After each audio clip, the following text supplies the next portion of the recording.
आखिर बेटी रोटी का रिश्ता नेपाल क्यों तोड़ रहा है?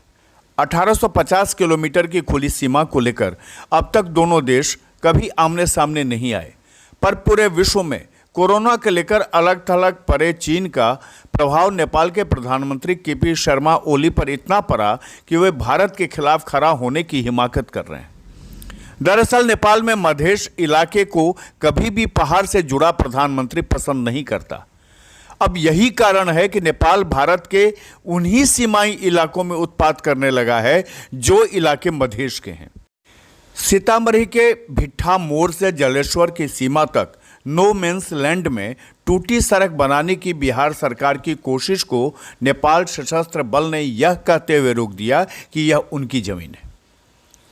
नेपाल पुलिस भारतीय सीमा क्षेत्र की 20 मीटर जमीन पर अपना दावा ठोक रही है। इस सड़क का निर्माण भिट्ठा मोड़ चौक से नो मेंस लैंड तक किया जाना था। सड़क निर्माण रुकने के बाद वहां तनाव बढ़ने लगा है। निर्माण एजेंसी के कर्मियों के साथ साथ काम कर रहे मजदूर और स्थानीय निवासी भी नेपाल के खिलाफ उग्र हो गए हैं। तनाव बढ़ते देख दोनों तरफ के जवान बॉर्डर पर इकट्ठा होने लगे, पर एसएसबी के जवानों ने स्थिति संभालते हुए यह कहकर लोगों को शांत किया कि सीनियर ऑफिशियल्स बात कर मामले को निपटा रहे हैं। कहना है इस संबंध में, क्या प्रतिक्रिया है आपकी? यही चाहना है कि दोनों प्रेम भाव से रोड बना ले, आम जनता को आने में तकलीफ नहीं होगी, अन्यथा यहाँ जनता अपने आप रोड बनवा ले। क्या नाम हो आप? अवध मंडल। यह काम चल रहा है, काम होना चाहिए था। यह तो दोनों देशों का विकास की बात है। यह अगर सड़क बन जाए तो आवागमन जो है वह नेपाल के लोग भी इधर से जाते हैं आते हैं, इंडिया के लोग भी जाते हैं आते हैं, तो यह तो रोड दोनों को जोड़ने की बात है। मौके पर पहुंची सीतामढ़ी के डीएम अभिलाषा कुमारी शर्मा ने कहा कि दोनों देश के ऑफिशियल बात कर रहे हैं और मामला जल्दी सुलझा लिया जाएगा। तो ये सीडीओ साहब से भी और सीआईए से वहाँ कोई इशू नहीं है। दोनों सीमा के लोग अपना वहाँ पे मिलके वो अपना पूरा सीमा का जांच कर रहे हैं। कहीं किसी प्रकार की कोई प्रॉब्लम नहीं है और सशस्त्र सीमा बल वहाँ पे निगरानी करते हैं। अब आपको नेपाल पुलिस की हकीकत बताते हैं।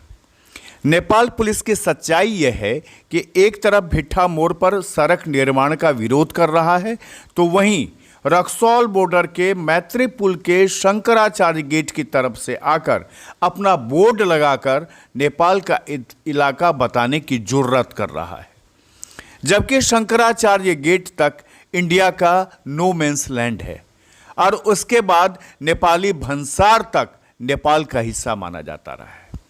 अब मैत्री पुल के नीचे बोर्ड लगाने का मकसद साफ है कि नेपाल चाहता है कि उसके उकसावे पर इंडिया की तरफ से कार्रवाई हो, ताकि इंडिया के खिलाफ चीन की मदद लेकर वो पूरे विश्व को बता सके कि इंडिया उस पर धौंस जमा रहा है।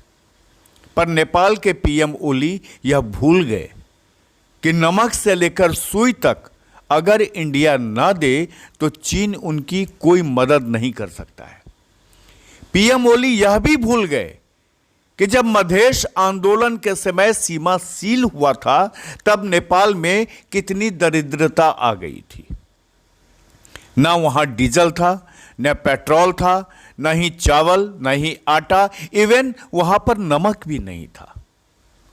और नेपाल को करीब से जानने वाले यह जानते हैं कि यह सारा कुछ पीएम ओली भारत को उकसाने के लिए करवा रहे हैं और इसमें वो प्रशासन का सहयोग ले रहे हैं।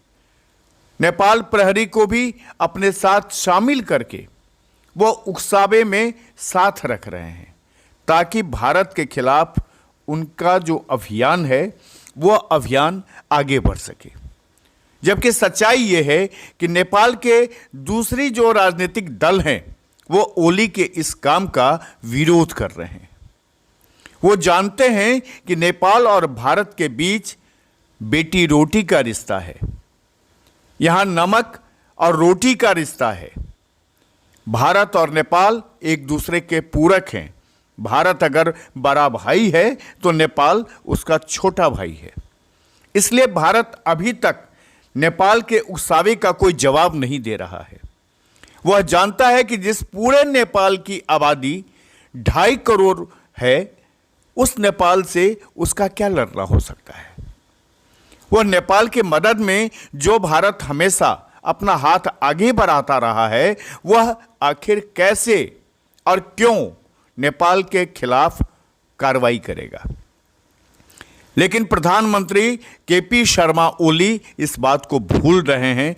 वो चाहते हैं कि भारत और नेपाल के रिश्ते एक बार खराब हो जाएं, ताकि उनकी सत्ता नेपाल में बच सके। ओली का षड्यंत्र अपनी सत्ता बचाने के लिए है, इसलिए वो भारत पर निशाना साध रहे हैं। सीतामढ़ी से खुलासा के लिए चंदन देव की रिपोर्ट।